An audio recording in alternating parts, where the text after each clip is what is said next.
राधे राधे मित्रों, आप सभी का हमारे YouTube चैनल पर एक बार फिर से हार्दिक स्वागत है। रोचक और रोमांच से भरी कहानियों के लिए हमारे YouTube चैनल को सब्सक्राइब करना ना भूलें। यहाँ पर मैं आप सभी के लिए एक नई कहानी लेकर आया हूँ। वर्धमान नगर में रूपसेन नाम का राजा राज्य करता था। एक दिन उसके यहाँ वीरवर नाम का एक राजपूत नौकरी के लिए आया। राजा ने उससे पूछा कि उसे खर्च के लिए क्या चाहिए, तो उसने जवाब दिया 1000 तोले सोना। सुनकर सबको बड़ा आश्चर्य हुआ। राजा ने पूछा तुम्हारे साथ कौन कौन है? उसने जवाब दिया मेरी स्त्री, बेटा और बेटी। राजा को और भी अचंभा हुआ, आखिर 4 जने इतने धन का क्या करेंगे? फिर भी उसने उसकी बात मान ली। उस दिन से वीरवर रोज 1000 तोले सोना भंडारी से लेकर अपने घर आता।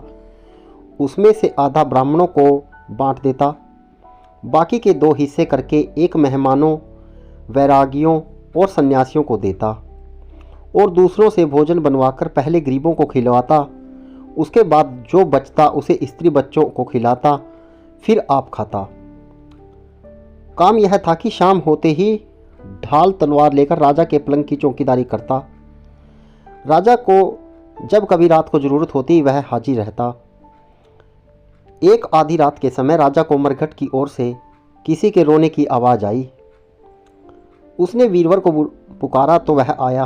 राजा ने कहा जाओ पता लगाकर आओ कि इतनी रात गए यह कौन रो रहा है और क्यों रो रहा है।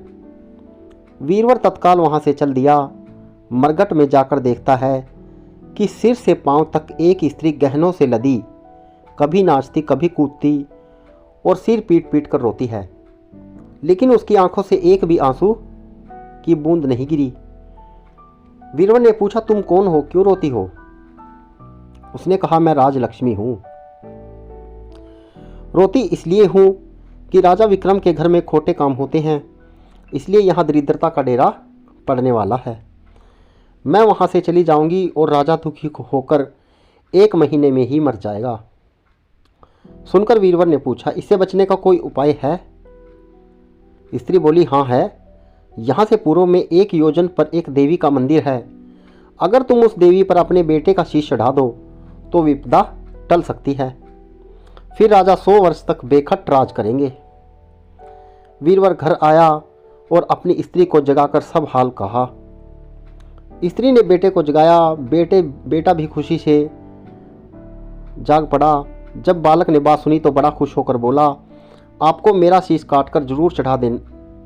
आपकी एक तो आज्ञा, दूसरे स्वामी का काम, तीसरे यह देह देवता पर चढ़े, इससे बढ़कर बात क्या होगी? आप जल्दी करें।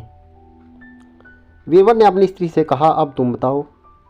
स्त्री बोली स्त्री का धर्म पति की सेवा करने में है। निदान 4 जने देवी के मंदिर में पहुंचे।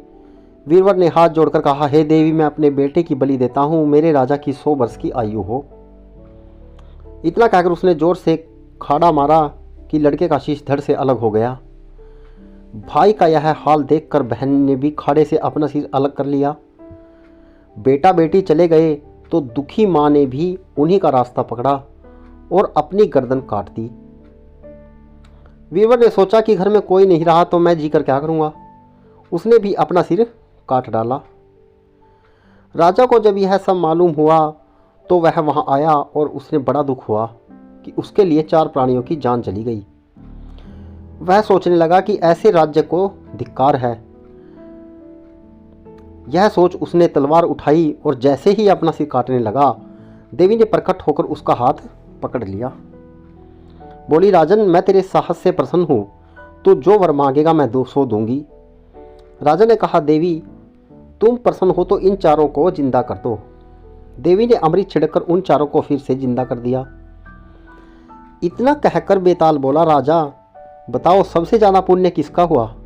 राजा बोला राजा का। बेताल ने पूछा क्यों? राजा ने कहा इसलिए कि स्वामी के लिए चाकर का, नौकर का प्राण देना धर्म है, लेकिन चाकर के लिए राजा का राजपाट को छोड़ जान को तिनके के समान समझकर देने को तैयार हो जाना बहुत बड़ी बात है। यह सुन बेताल गायब हो गया और पेड़ पर जा लटका। बेचारा राजा दौड़ा दौड़ा वहाँ पहुँचा और फिर पकड़ कर लाया तो बेताल ने चौथी कहानी सुनाई। मित्रों, इस प्रकार की रोचक व रोमांच से भरी कहानियों के लिए हमारे YouTube चैनल को सब्सक्राइब करना ना भूलें। राधे राधे मित्रों, जय श्री श्याम।